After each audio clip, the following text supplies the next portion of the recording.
Hello बच्चों, चलिए प्रश्न पढ़ते हैं। प्रश्न दिया है द्वितीयक अनुक्रमण कहाँ होता है। विकल्प ए है नग्न चट्टान पर, विकल्प बी है अवक्रमित वन में, विकल्प सी है नए बनाए तालाब में, तथा विकल्प डी है नए ठंडे लावा में।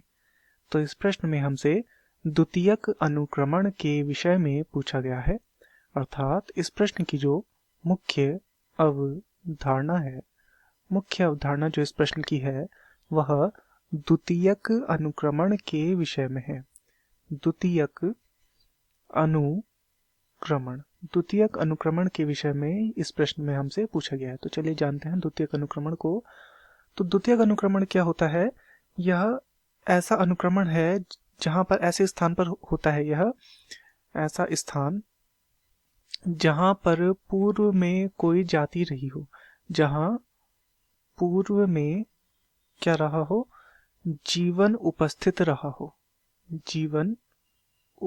रहा हो, परंतु फिर किन्हीं कारण से वह जीवन क्या हो गया, यहाँ पर हट गया और बाद में दूसरे जीव का यहाँ पर क्या हुआ? विकास हुआ। बाद में दूसरे जीव या दूसरी जाति का यहाँ पे विकास हुआ, दूसरे जीव का विकास यहाँ पर हुआ। तो इस प्रक्रिया को कहा जाता है द्वितीयक अनुक्रमण। यह जो होता है यह प्राथमिक अनुक्रमण की अपेक्षा तीव्र होता है। तो यहाँ पर देख लेते हैं विकल्प के आधार पर द्वितीयक अनुक्रमण कहाँ पर होता है। पहला है नग्न चट्टान पर। तो नग्न चट्टान पर तो प्राथमिक अनुक्रमण होना चाहिए, क्योंकि यहाँ पर क्या है, पहले से ही कोई जीवन नहीं है। तो यहाँ पर प्राथमिक अनुक्रमण होगा, ना कि द्वितीयक अनुक्रमण। तो यह हमारा गलत हो जाएगा। विकल्प भी है अवक्रमित वन में, अर्थात जो वन क्या हो चुका है, घट चुका है या समाप्त हो चुका है, नष्ट हो चुका है। तो बिल्कुल ये हमारा सही होगा। यहाँ पर क्या होगा, दोबारा से जब अनुक्रमण होगा तो उसे द्वितीयक अनुक्रमण कहा जाएगा।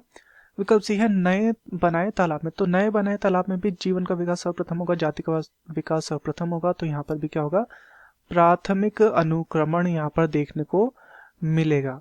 तो यह जो हो जाएगा नए तालाब में भी, यह भी हमारा गलत हो जाएगा। तथा विकल्प डी है नए ठंडे लावा में। तो यहाँ पर भी हमें प्राथमिक देखने को मिलेगा, तो यह भी हमारा गलत हो जाएगा। तो दिए गए प्रश्न का सही उत्तर होगा विकल्प बी अवक्रमित वन में। मैं आशा करता हूँ आपकी यह समझ में आया होगा। धन्यवाद।